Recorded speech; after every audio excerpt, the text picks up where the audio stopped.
കരഞ്ഞു കലങ്ങിയ കണ്ണുകളും നിറം മങ്ങിയ കാഴ്ചകളും മാത്രമുണ്ടായിരുന്ന ചൂരൽമല ഇനി പുതുനിറങ്ങൾ കാണാൻ പോവുകയാണ്.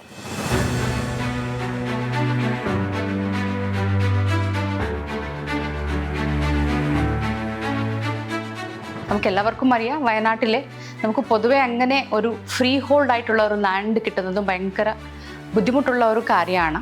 നമുക്ക് എക്സംഷൻ ലാൻഡാണ്, പ്ലാന്റേഷൻ ഭൂമികളാണ് കൂടുതലായിട്ടുള്ളതും. സോ ദുരന്ത ബാധിതരെ നമ്മൾ പുനരധിവസിക്കുമ്പോൾ അത് അനുയോജ്യമായിട്ടുള്ള ഒരു സ്ഥലം കണ്ടെത്തുന്ന ഒരു ചലഞ്ച് നമ്മുടെ മുമ്പിലുണ്ടായിരുന്നു. ഗവൺമെൻറ്റിൻ്റെ ഓർഡേഴ്സും നമുക്ക് നേരത്തെ തന്നെ കിട്ടി. പക്ഷേ ഒക്ടോബർ 2 ഭൂമി ഏറ്റെടുത്തെങ്കിലും പല വിധത്തിലുള്ള ക്രയവിക്രയങ്ങളിൽ പെട്ട് മാർച്ച് അവസാനത്തിലൂടെ കോടതി വ്യവഹാരങ്ങൾ തീർത്ത് മാർച്ച് അവസാനത്തോടെയാണ് അവിടെ തറക്കല്ലിട്ടത്. ഭൂമി കോടതി പൂർണ്ണമായും അനുവദിച്ചു നൽകിയത് ഏപ്രിൽ 13 എല്ലാ ഫീൽഡ് വർക്ക്സും നമ്മൾ മുൻകൂറായിട്ട് തന്നെ നമ്മൾ ചെയ്ത് വെച്ചിട്ടുണ്ടായിരുന്നു. പല സർവേകളും നമ്മൾ ചെയ്യേണ്ടി വന്നു. അപ്പോൾ അതിൻ്റെ വാല്യുവേഷനും കാര്യങ്ങളൊക്കെ എല്ലാം നമ്മൾ നേരത്തെ ഒരു നല്ല ഹോംവർക്ക് ചെയ്തതുകൊണ്ട് സ്റ്റേ വെക്കേറ്റ് ചെയ്ത ദിവസം തന്നെ നമുക്ക് ഭൂമി ഏറ്റെടുക്കാൻ സാധിച്ചു. പണമടച്ച് ഏറ്റെടുത്ത ഭൂമിയിൽ അന്നേ നിർമ്മാണ പ്രവർത്തനങ്ങൾ ആരംഭിച്ചുവെങ്കിലും നവംബർ മാസം വരെ തുടർച്ചയായ മഴ അതിൻ്റെ വേഗതകളെ ബാധിച്ചു. ഒക്ടോബർ വരെയും മഴയായിരുന്നു, കനത്ത മഴയായിരുന്നു. നവംബർ മാസം മുതലാണ് യഥാർത്ഥത്തിൽ പണി ദ്രുതഗതിയിൽ പ്രോഗ്രസ് ചെയ്യാൻ കഴിഞ്ഞിട്ടുള്ളത്. ഇവിടുത്തെ വേറൊരു പ്രത്യേകത തന്നെ മണ്ണിൻ്റെ പ്രത്യേകതയാണ്. വളരെ ചെളിയുള്ള കളിമണ്ണ് വളരെ കൂടിയ ഒരു മണ്ണാണ് വയനാട്ടിലുള്ളത്.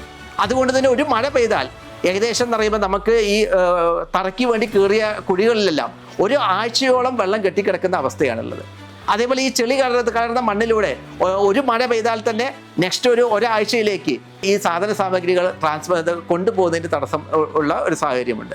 ആ ഒരു സവിശേഷ സാഹചര്യത്തിൽ നിന്നുകൊണ്ടാണ് നമുക്ക് പണിയെടുക്കേണ്ടി വന്നത്.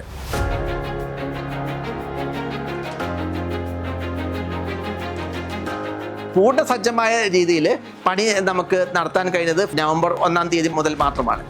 അങ്ങനെ നവംബർ, ഡിസംബർ, ജനുവരി, ഫെബ്രുവരി വെറും 4 മാസം കൊണ്ടാണ് ഈ 170 ആദ്യഘട്ടമായിട്ടുള്ള 178 വീടുകൾ നമ്മൾ പൂർത്തീകരണത്തിൻ്റെ വക്കിലെത്തി നിൽക്കുന്നത്. ടൗൺഷിപ്പിന് വേണ്ടി ഏറ്റെടുത്തിട്ടുള്ള 64.4705 64 ഹെക്ടർ ഭൂമിയാണ്. ഈ 64 ഹെക്ടർ ഭൂമിയിൽ ടൗൺഷിപ്പ് വിഭാവനം ചെയ്യുന്നത് 49.5 ഹെക്ടർ ഭൂമിയിലാണ്. ബാക്കി മിച്ചം വരുന്ന സ്ഥലത്താണ് മറ്റ് സൗകര്യങ്ങൾ ടൗൺഷിപ്പിന് പുറത്തുള്ള, എന്നാൽ ഏറ്റെടുത്ത സ്ഥലത്ത് തന്നെ നമുക്ക് ഏകദേശം എന്ന് പറയുമ്പോൾ 6 ഏക്കർ സ്ഥലത്ത് കൽപ്പറ്റ ജനറൽ ആശുപത്രിയുടെ ഒരു ബ്ലോക്ക് പ്ലാൻ ചെയ്യുന്നുണ്ട്. അതേപോലെ നമുക്ക് ബൈപ്പാസിനോട് ചേർന്ന് ഏകദേശം 50 മീറ്റർ വീതിയിൽ ഒരു ബഫർ സോണ് നീക്കി വെച്ചിട്ടുണ്ട്. ഈ ബഫർ സോണിൽ ഇവരെ തന്നെ പുനരധിവസിപ്പിക്കുന്നതിന് വേണ്ടിയിട്ടുള്ള കടമുറികൾ പ്ലാൻ ചെയ്യുന്നതിന് വേണ്ടിയിട്ടുള്ള പദ്ധതി, അവിടെ കടമുറികൾ ഉണ്ടാക്കുന്നതിന് വേണ്ടിയിട്ടുള്ള കർമ്മ പദ്ധതി ഇപ്പോൾ തയ്യാറാക്കിക്കൊണ്ടിരിക്കുകയാണ്. പിന്നെ 2.36 ഏക്കർ ഭൂമിയിൽ ഈ ടൗൺഷിപ്പിന് വേണ്ടിയുള്ളതും അതോടൊപ്പം കൽപ്പറ്റ ടൗണിലെ, കൽപ്പറ്റ മുനിസിപ്പാലിറ്റിയിലെ വൈദ്യുതി വിതരണം സുഗമമാക്കുന്നതിനും വേണ്ടിയുള്ള സബ്സ്റ്റേഷൻ്റെ പണി ഇതോടൊപ്പം തന്നെ നടന്നുകൊണ്ടിരിക്കുകയാണ്. പിന്നെ 15 കോടി രൂപയിൽ ഒരു മൾട്ടി സ്കിൽ പാർക്ക്, ഇവിടെയുള്ള റീഹാബിലിറ്റേറ്റ് ചെയ്യപ്പെടുന്ന കുടുംബങ്ങളുടെ സ്കില്ല്, അവരുടെ നൈപുണ്യ വികസനവും അതോടൊപ്പം തന്നെ അവരുടെ ഉപജീവനത്തിനും ഉതകുന്ന രീതിയിലുള്ളൊരു മൾട്ടി സ്കിൽ പാർക്ക് 15 കോടി രൂപയിൽ ഇതിൻ്റെ അനുബന്ധമായിട്ട് വരുന്നുണ്ട്. ഇതെല്ലാമാണ് ഇവിടെ വരുന്ന അനുബന്ധ സൗകര്യങ്ങൾ. ഇനി ഓരോ വീട്ടിലേക്കും നമ്മൾ നോക്കുകയാണെന്നുണ്ടെങ്കിൽ 7 സെൻറ്റ് പ്ലോട്ടിലാണ് ഓരോ വീടും പണിതുകൊണ്ടിരിക്കുന്നത്. 1000 സ്ക്വയർ ഫീറ്റിൽ ഒരു നിലയായിട്ടാണ് വീടുകൾ പണിയുന്നത്. അതിൻ്റെ ഏറ്റവും പ്രത്യേകത IS 456/2000 കോഡൽ പ്രൊവിഷൻസ് വെച്ചിട്ട് ദുരന്തങ്ങളെ പ്രതിരോധിക്കുന്ന രീതിയിൽ, ഡിസാസ്റ്റർ റെസീലിയൻ്റ് ആയിട്ടുള്ള രീതിയിലാണ് ഇവിടുത്തെ ഓരോ നിർമ്മിതിയും. വീട് മാത്രമല്ല, മറ്റെല്ലാ പൊതു സൗകര്യങ്ങളും, എല്ലാ നിർമ്മിതികളും ഡിസാസ്റ്റർ റെസീലിയൻ്റ് ആയിട്ട് ദുരന്തങ്ങളെ പ്രതിരോധിക്കുന്ന രീതിയിലാണ് ഇവിടുത്തെ നിർമ്മിതികൾ മുന്നോട്ട് പോയിക്കൊണ്ടിരിക്കുന്നത്. കാരണം നമുക്ക് ഒരു ഒറ്റ നില വീടാണെങ്കിലും അതിൻ്റെ മുകളിൽ ഇനിയും കൂടുതൽ നിലകൾ പണിയുന്ന രീതിയിലാണ് വീടുകൾ നിർമ്മിച്ചുകൊണ്ടിരിക്കുന്നത്. വീടുകളിൽ 9 പില്ലറുകളാണ്. പില്ലർ എന്നല്ല, യഥാർത്ഥത്തിൽ ഷിയർ വോളാണ്, കോൺക്രീറ്റ് ഭിത്തിയാണ്. 9 കോൺക്രീറ്റ് ഭിത്തികളാണുള്ളത്. ഓരോ കോൺക്രീറ്റ് ഭിത്തിക്കും 3 അടി വീതിയിലുള്ള 20 സെൻറ്റിമീറ്റർ കനവും 3 അടി 90 സെൻറ്റിമീറ്റർ വീതിയുമുള്ള കോൺക്രീറ്റ് ഭിത്തികളിലാണ് ഈ ഭവനങ്ങൾ പണിതുകൊണ്ടിരിക്കുന്നത്. ഒരു പ്രകൃതി ദുരന്തമുണ്ടായാലും ഭൂകമ്പമുണ്ടായാലും അതിനെയെല്ലാം അതിജീവിക്കുന്ന രീതിയിലാണ് ഈ വീടുകളുടെ നിർമ്മാണം നടന്നുകൊണ്ടിരിക്കുന്നത്. ഒരു വീടിന് കണക്കാക്കിയിട്ടുള്ള വില 22 ലക്ഷം പ്ലസ് ടാക്സുകൾ അടക്കം 26.94 ലക്ഷം രൂപയാണ് ഒരു വീടിന് വരുന്ന ചെലവ്. അതുപോലെ തന്നെ ഏകദേശം 58 ഘട്ടങ്ങളായി ഗുണപരിശോധന ഉറപ്പുവരുത്തുന്നുണ്ട്. ഓരോ ഘട്ടവും 58 ഘട്ടങ്ങളായിട്ടാണ് ഈ വീടിൻ്റെ നിർമ്മാണം പൂർത്തിയാവുന്നത്. ഓരോ ഘട്ടം കഴിഞ്ഞിട്ടും കിഫ്കോണിലെ ചുമതലപ്പെടുത്ത എഞ്ചിനീയർ അത് പരിശോധിച്ച് അത് ഉറപ്പ് നൽകി അത് ഗുണമേന്മ നമ്മുടെ ഈ സാങ്കേതിക മാനദണ്ഡങ്ങൾ പാലിക്കുന്നുണ്ട് എന്ന് ഉറപ്പുവരുത്തിയതിന് ശേഷം മാത്രമാണ് അടുത്ത ഘട്ടത്തിലേക്കുള്ള നിർമ്മാണത്തിലേക്ക് കിടക്കുന്നത്. അങ്ങനെ ഇതിൻ്റെ ഗുണനിലവാരം പൂർണ്ണമായിട്ടും കോഡൽ പ്രൊവിഷൻസിൽ എന്താണോ ലക്ഷ്യം വെക്കുന്നത്, എന്താണോ നിഷ്കർഷിച്ചിട്ടുള്ളത്, അത് പൂർണ്ണമായിട്ടും അക്ഷരാർത്ഥത്തിൽ തന്നെ പാലിക്കപ്പെട്ടുകൊണ്ടാണ് ഇവിടെ നിർമ്മാണം പൂർത്തീകരിച്ചിട്ടിരിക്കുന്നത്. ഓരോ ഈ 58 ഘട്ട പരിശോധനകളിലും ഓരോ പരിശോധനയും അത് നിശ്ചിത അതിൻ്റെ ടെക്സ്റ്റൽ ഡാറ്റ മാത്രമല്ല, അത് കടലാസിൽ അത് രേഖപ്പെടുത്തുക മാത്രമല്ല, അതോടൊപ്പം തന്നെ അതിൻ്റെ ഫോട്ടോഗ്രാഫും വീഡിയോഗ്രാഫും രേഖപ്പെടുത്തി സൂക്ഷിക്കുന്നുണ്ട്. ആയതുകൊണ്ട് തന്നെ യാതൊരു രീതിയിലുള്ള മാനിപ്പുലേഷൻസ് ഇവിടെ സാധ്യമല്ല. ഈ നിർമ്മാണത്തിൻ്റെ ഓരോ ഘട്ടവും പൂർണ്ണമായിട്ടും ഗുണനിലവാരം ഉറപ്പാക്കുന്നുണ്ട്. നിർമ്മാണ ഘട്ടങ്ങൾ മാത്രമല്ല, നിർമ്മാണത്തിന് ഉപയോഗിക്കുന്ന എല്ലാ സാധന സാമഗ്രികളും ഈ നമ്മുടെ നിർമ്മാണ സ്ഥലത്ത് തന്നെ അതിനുവേണ്ടി സ്പെഷ്യലായിട്ടൊരു ലാബ് സജ്ജീകരിച്ചിട്ടുണ്ട്. ഇവിടെ നിർമ്മാണത്തിന് ഉപയോഗിക്കുന്ന സിമൻറ്റ്, മണല്, കമ്പി, അങ്ങനെ എല്ലാ അസംസ്കൃത പദാർത്ഥങ്ങളും വസ്തുക്കളും കൃത്യമായിട്ട് ഗുണനിലവാര പരിശോധന നടത്തിയതിന് ശേഷം മാത്രമാണ് നിർമ്മാണത്തിനായിട്ട് ഉപയോഗിക്കുന്നത്. അതുകൂടാതെ ഇത് കോൺട്രാക്ടർ തന്നെ സെറ്റപ്പ് ചെയ്തിട്ടുള്ളതാണ് നമ്മുടെ ഈ നിർമ്മാണ സ്ഥലത്തുള്ള ലാബ്. അതുകൂടാതെ ഒരു ഇൻഡിപെൻഡൻ്റ് ആയിട്ടുള്ള ഒരു തേർഡ് പാർട്ടി ഗുണപരിശോധനയും കൂടി ഉറപ്പുവരുത്തിയിട്ടാണ് ഓരോ നിർമ്മാണ സാമഗ്രികളും നിർമ്മാണത്തിനായിട്ട് ഉപയോഗിക്കുന്നത്. ആയതുകൊണ്ട് തന്നെ നിർമ്മാണത്തിൻ്റെ ക്വാളിറ്റിയെ സംബന്ധിച്ച് ആശങ്കയ്ക്ക് യാതൊരു വകയുമില്ല. ഇതിന് കണ്ടില്ല, ഈ സൈഡിൽ നോക്കിക്കഴിഞ്ഞാൽ ഇത് ഫോറസ്റ്റാണ്. ഒരു അതിർത്തി പങ്കിടുന്നത് ശരിക്കും ഫോറസ്റ്റാണ്. ആ അതിർത്തിയിൽ അവിടെ കോഫി പ്ലാന്റേഷനാണ്. ഒരതിർത്തി നമ്മുടെ ബൈപ്പാസാണ്.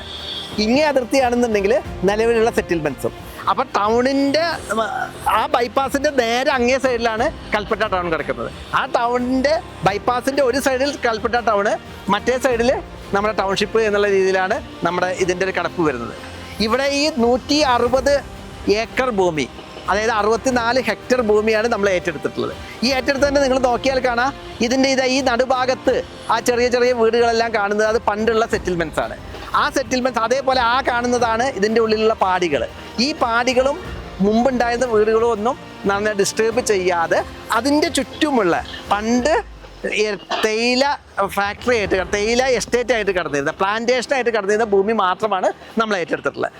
അതുകൊണ്ട് തന്നെ അത് വൈഡായിട്ട് സ്പ്രെഡായിട്ടാണ് കിടക്കുന്നത്.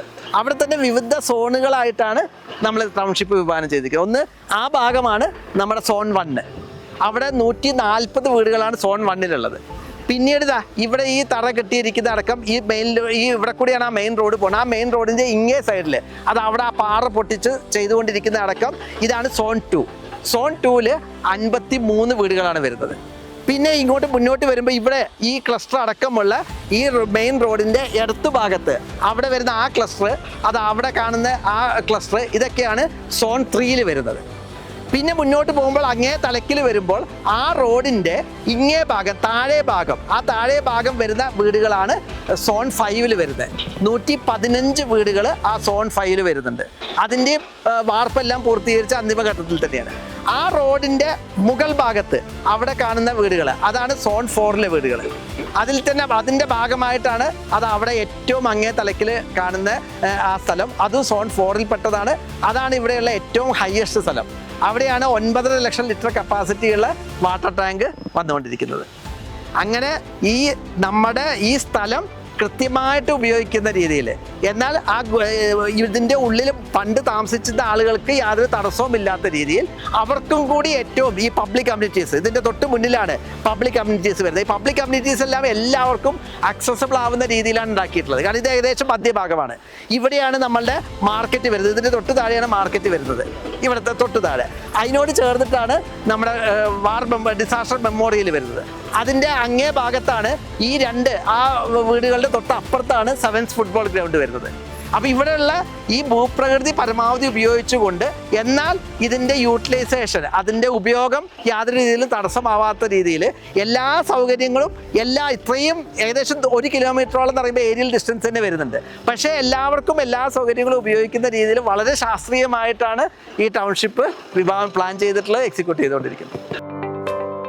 ഇത് ഈ നടുവിലുള്ളതാണ് വെള്ളത്തിന്റെ മീൻസ് നമ്മൾ ഡ്രെയിനേജ് ഡക്ട്. ഇത് ഇലക്ട്രിക്കൽ ഡക്ട്. ഇലക്ട്രിക്കൽ കേബിൾ ഇതിലൂടെ പോകും. STPയുടെ അതിന്റെ പുറത്ത് വേറെ അവിടെ ഇട്ടിരിക്കുന്ന പോലെ വേറെ പൈപ്പായിട്ട് ഇടുക ചെയ്യുക. കറണ്ട് അല്ല മറ്റേ വെള്ളം വേറെ പൈപ്പായിട്ട് പുറത്ത് കൂടി ഇടും. ഇത് ഇലക്ട്രിക്കൽ സപ്ലൈക്ക് വേണ്ടി മാത്രമായിട്ട്. പിന്നെ ഇതിന്റെ STP ഇതിന്റെ പുറകിലുണ്ട്, അതിന്റെ STP അതിന്റെ പുറകിലുണ്ട്. അങ്ങനെ ഓരോ സോണിനും വേറെ വേറെ STP ഉണ്ടാവും. ഓരോ വീട്ടിലെയും സൗകര്യങ്ങൾ നോക്കുകയാണെങ്കിലും നമുക്ക് ഒരു കടന്നു ചെല്ലുന്ന അവിടെ തന്നെ ഒരു ചെറിയൊരു സിറ്റ് ഔട്ട് ഉണ്ട്. ആ സിറ്റ് ഔട്ടിൽ നിന്ന് നേരെ ചെല്ലുന്നത് ഒരു വിശാലമായ നമുക്കൊരു കോമൺ ഹാളിലേക്കാണ്. അതിനോട് ചേർന്ന് തന്നെ ഒരു ചെറിയൊരു പഠനമുറിയുണ്ട്. അതുകൂടാതെ 2 ബെഡ്റൂമുകളാണ് ഓരോ വീട്ടിലുമുള്ളത്. 1000 സ്ക്വയർ ഫീറ്റിൽ 2 ബെഡ്റൂമുകളാണ് ഓരോ വീട്ടിലുമുള്ളത്. ഒരു ബെഡ്റൂം ബാത്ത് അറ്റാച്ച്ഡ് ആണ്, മറ്റേത് ബാത്ത് അറ്റാച്ച്ഡ് അല്ലെങ്കിലും ഒരു കോമൺ ആയിട്ടുള്ള ബാത്റൂം വേറെ അധികമായിട്ടുണ്ട്. അതുകൂടാതെ ഒരു കിച്ചൺ ഉണ്ട്. ആ കിച്ചൻ്റെ കൂടെ തന്നെ ഒരു വർക്ക് ഏരിയയും ഉണ്ട്. അങ്ങനെ എല്ലാ സൗകര്യങ്ങളുമുള്ള, എല്ലാ ആധുനിക സൗകര്യങ്ങളുമുള്ള ഒരു വീടാണ് ഇവർക്ക് വേണ്ടി നമ്മൾ നൽകുന്നത്. അതോടൊപ്പം തന്നെ എല്ലാ വീട്ടിലും സിയാലിൻ്റെ സ്പോൺസർഷിപ്പിലൂടെ 2 കിലോ വാട്ടിൻ്റെ ഒരു സോളാർ പ്ലാന്റും ഇതോടൊപ്പം തന്നെ ഇൻസ്റ്റാൾ ചെയ്ത് നൽകുന്നുണ്ട്.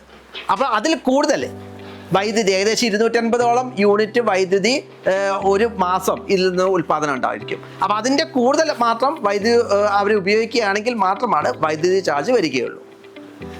നമുക്ക് അതേപോലെ തന്നെയാണ് എല്ലാ കാര്യങ്ങളും ഇവിടെ വിഭാവനം ചെയ്തിട്ടുള്ളത്. ഏറ്റവും മുന്തിയ, ഞാൻ നേരത്തെ പറഞ്ഞ പോലെ ഏറ്റവും വിപണിയിൽ ലഭ്യമായ ഏറ്റവും മുന്തിയ സാധന സാമഗ്രികളാണ് ഉപയോഗിച്ചിട്ടുള്ളത്. നമുക്കിവിടെ ഉപയോഗിക്കുന്ന വിൻഡോ പെയിൻസ്, ജനൽ പാളികൾക്ക് 20 വർഷമാണ് വാറണ്ടി നൽകുന്നത്. അതേപോലെ പെയിൻറ്, എക്സ്റ്റീരിയർ അകത്തെയും പുറത്തെയും, എക്സ്റ്റീരിയർ ഇൻറ്റീരിയർ പെയിൻറ്റും 2 പെയിൻറ്റും ഏഷ്യൻ പെയിൻസിൻ്റെ പെയിൻ്റാണ് ഉപയോഗിക്കുന്നത്. അതിന് 7 വർഷം കമ്പനി തന്നെ വാറണ്ടി നൽകുന്നുണ്ട്. അതേപോലെ വൈദ്യുതി ഉപയോഗം വളരെ കുറവുള്ള BLDC ഫാനുകൾ, ഗ്യാരണ്ടിയുള്ള BLDC ഫാനുകളാണ് ഉപയോഗിക്കുന്നത്. ഫ്രണ്ടിലെയും ബാക്കിലെയും ഡോറ് സ്റ്റീൽ ഡോറാണ്. ടാറ്റയുടെ ഏറ്റവും നല്ല 10 വർഷം വാറണ്ടി കൊടുക്കുന്ന സ്റ്റീൽ ഡോറുകളാണ് ഫ്രണ്ടിലും ബാക്കിലും ഉപയോഗിക്കുന്നത്. മറ്റ് ഡോറുകളും വാറണ്ടിയുള്ള ഏറ്റവും ഗുണമേന്മയുള്ള ഡോറുകളാണ് മറ്റ് സ്ഥലങ്ങളിൽ ഉപയോഗിക്കുന്നത്. അങ്ങനെ ഏറ്റവും വിപണിയിൽ ലഭ്യമായ ഏറ്റവും ഗുണമേന്മയാർന്ന സാധന സാമഗ്രികൾ ഉപയോഗിച്ചുകൊണ്ടാണ് ഈ ഓരോ വീടും ഉണ്ടാക്കിയിട്ടുള്ളത്. അതുകൂടാണ്ട് മുഴുവൻ വീടിനും 5 വർഷത്തേക്ക് ഡിഫക്റ്റ് ലയബിലിറ്റി കോൺട്രാക്ടർ നൽകുന്നുണ്ട്.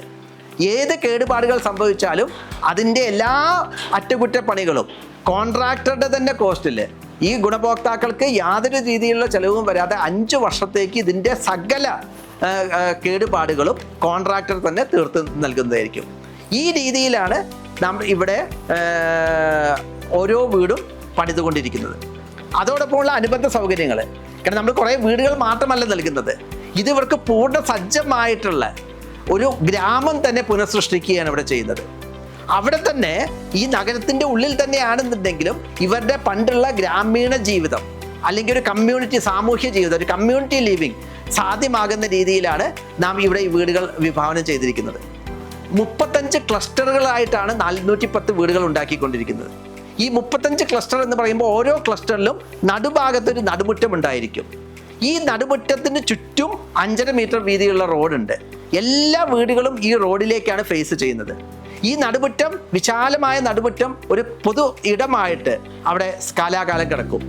അവിടെ വൈകുന്നേരം കുട്ടികൾക്ക് കളിക്കാം, സ്ത്രീകൾക്കും മുതിർന്നവർക്കും എല്ലാം അവർക്ക് ഒത്തുകൂടാനും അവർക്ക് ആശയ ഇടപാടുകൾ നടത്തുന്നതിനും അങ്ങനെ ഒരു പൊതു പണ്ടത്തെ ഒരു ഗ്രാമീണ മുഖം അല്ലെങ്കിൽ ആ ഗ്രാമീണ ജീവിതം തിരിച്ചു പിടിക്കുന്ന രീതിയിലാണ് ഈ നഗരമധ്യത്തിൽ ഈ ടൗൺഷിപ്പ് വിഭാവനം ചെയ്തിരിക്കുന്നത്.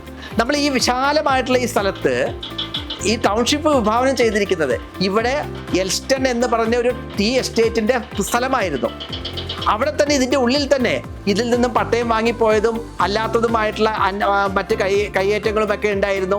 അവിടെ ഏകദേശം 200ഓളം ആളുകൾ അവരുടെ വീട് വെച്ച് താമസിക്കുന്നുണ്ടായിരുന്നു ഇതിൻ്റെ ഉള്ളിൽ തന്നെ പല പല സ്ഥലങ്ങളിലായിട്ട്. അതോടൊപ്പം തന്നെ ഈ എസ്റ്റേറ്റിലെ മുന്നത്തെ തൊഴിലാളികളുടെ പാടികൾ ഉണ്ടായിരുന്നു.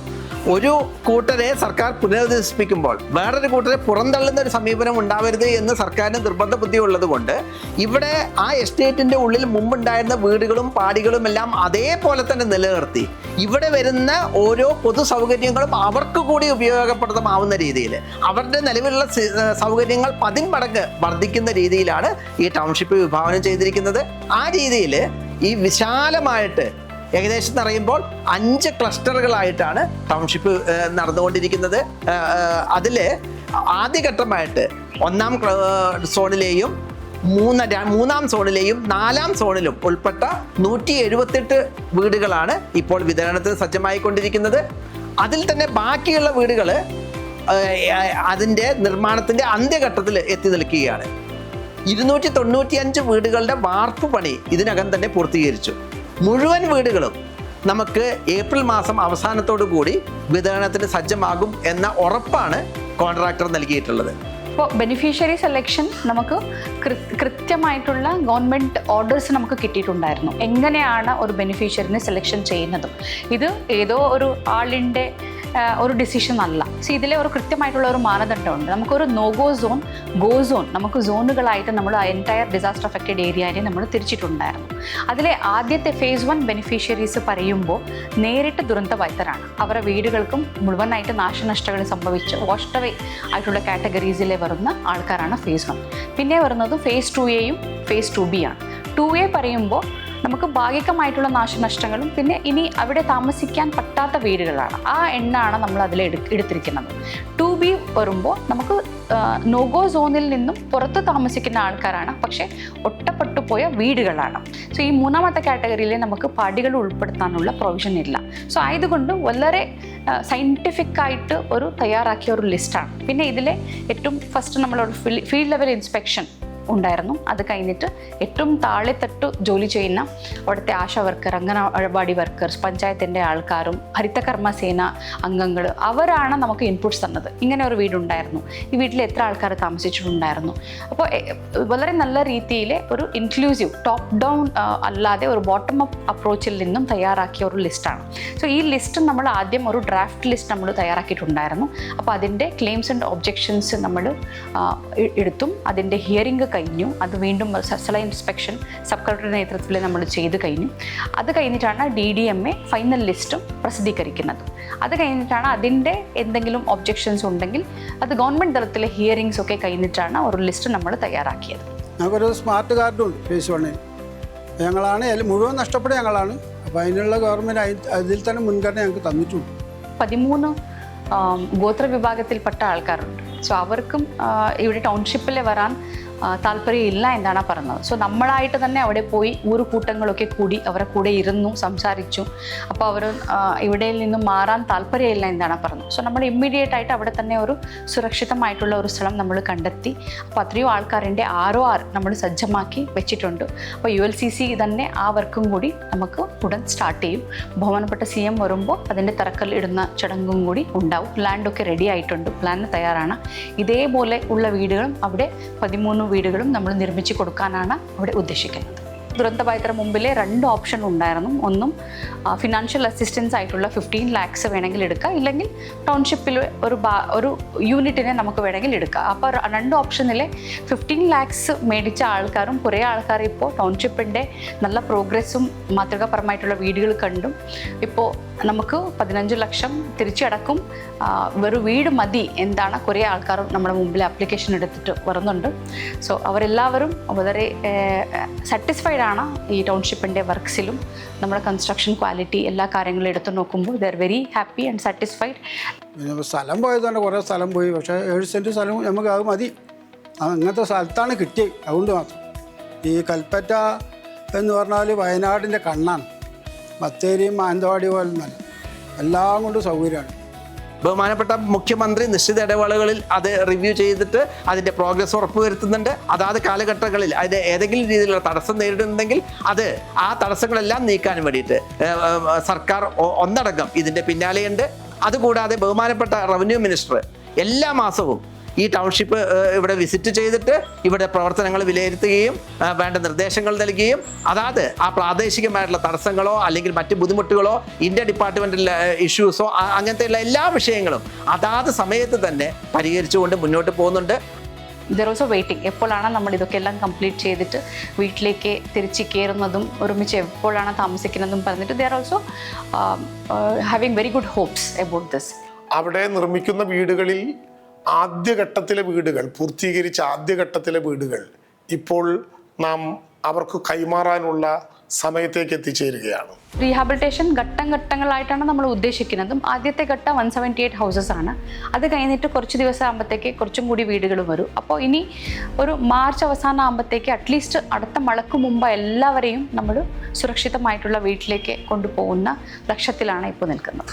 ഏറ്റവും വേദന നിറഞ്ഞ, തിരിച്ചു പിടിക്കാൻ പറ്റാത്തതുപോലെ പ്രിയപ്പെട്ടതെല്ലാം നഷ്ടപ്പെട്ടു എന്ന് നാം പേടിച്ചിരുന്ന ഒരു ഘട്ടത്തിൽ തിരിച്ച് പോയവരെ, നമ്മളിൽ നിന്ന് മരണപ്പെട്ടവരെ തിരിച്ചു കൊടുക്കാനായില്ലെങ്കിലും അവരാഗ്രഹിച്ചിരുന്ന ഒരു ജീവിതത്തെ ആ മേഖലയിൽ അവശിഷ്ട ആളുകൾക്ക് തിരിച്ചു കൊടുക്കാൻ കഴിയുന്ന ആത്മവിശ്വാസത്തിലാണ് ഇന്ന് ഗവൺമെൻറ്. അവിടുത്തെ ദുരന്തബാധിതരായ ഒരു മനുഷ്യനെയും സർക്കാർ ഒറ്റപ്പെടുത്തില്ല. ഭൂമിയും വീടും നഷ്ടപ്പെട്ടവർക്ക് ഭൂമിയും വീടും ഞങ്ങൾ ഒരേ നഗരത്തിൽ തന്നെ, അതും കേവലം വീടും ഭൂമിയും മാത്രമല്ല, മാർക്കറ്റും കളിക്കളവും സ്കൂളും ആശുപത്രിയും അംഗനവാടിയും പൊതു ഇടങ്ങളും എല്ലാം കൂടിയൊരുക്കുന്ന കൽപ്പറ്റ നഗരത്തിൻ്റെ മുമ്പിൽ തന്നെയുള്ള ഏറ്റവും ശ്രദ്ധേയമായ ഒരു പുതു നഗരത്തിലേക്ക് അവിടുത്തെ നിർമ്മാണ പ്രവർത്തനങ്ങൾ അതിവേഗതയിൽ നടത്തി നല്ലൊരു ശതമാനം വീടുകളുടെ നിർമ്മാണം പൂർത്തീകരിച്ച് അതിവേഗം ആ നടപടിക്രമങ്ങളിലേക്ക് പോവുകയാണ്. സോ ഇതിലെ നമുക്ക് ബഹുമാനപ്പെട്ട CMന്റെ നിർദ്ദേശമാണ്, അദ്ദേഹത്തിൻ്റെ ഒരു നല്ല ഒരു ലീഡർഷിപ്പാണ്. അതുപോലെ തന്നെ മറ്റുള്ള എല്ലാ വകുപ്പുകളും ആൻഡ് എസ്പെഷ്യലി ബഹുമാനപ്പെട്ട രാജൻ മിനിസ്റ്റർ, നമ്മുടെ റവന്യൂ വകുപ്പ് മന്ത്രിയുടെ ഒരു ഒരു ഇൻവോൾവ്മെൻറ്റ് നമുക്ക് എല്ലാ മേഖലയിലും ഉണ്ടായിരുന്നു. തുടക്കം മുതൽ നല്ല രീതിയിലുള്ള ഡയറക്ഷൻസും നല്ല രീതിയിലുള്ള ഗൈഡൻസും സർ നമുക്ക് തന്നു. ആവശ്യമായിട്ടുള്ള ഗവൺമെൻറ് ഓർഡേഴ്സ് കൃത്യസമയത്തിൽ നമുക്ക് തന്നും. കുറേ ഇവിടെ ഇംപ്ലിമെൻറ്റേഷൻ ചെയ്യുമ്പോൾ ഒരുപാട് കൺഫ്യൂഷൻസ് ഉണ്ടായിരിക്കും. അപ്പോൾ ആ സമയത്തിൽ അദ്ദേഹത്തിൻ്റെ അനുഭവങ്ങളും അദ്ദേഹത്തിൻ്റെ ഒരു ലീഡർഷിപ്പ് നമുക്ക് നല്ല രീതിയിൽ നമുക്ക് കിട്ടിയത് കൊണ്ടാണ് ഇത്ര വലിയ രീതിയിൽ നമുക്ക് എല്ലാവർക്കും കാര്യങ്ങൾ ചെയ്തെടുക്കാൻ സാധിച്ചത്.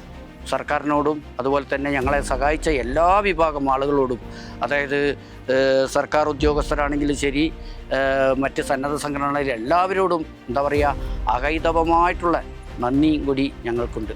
ദുരന്തബാധിതരോട് ഗവൺമെൻറ് പ്രഖ്യാപിച്ച വാഗ്ദാനങ്ങൾ ഒന്നുപോലും തെറ്റിക്കാതെ നടപ്പിലാക്കി എന്ന ആത്മവിശ്വാസത്തിലാണ് പുതുനഗരത്തിലേക്ക് ഈ ഒറ്റപ്പെട്ട മനുഷ്യരെ വീണ്ടും കൂട്ടായ്മയിലേക്ക് നാം തിരിച്ചു കൊണ്ടുവരുന്നത്.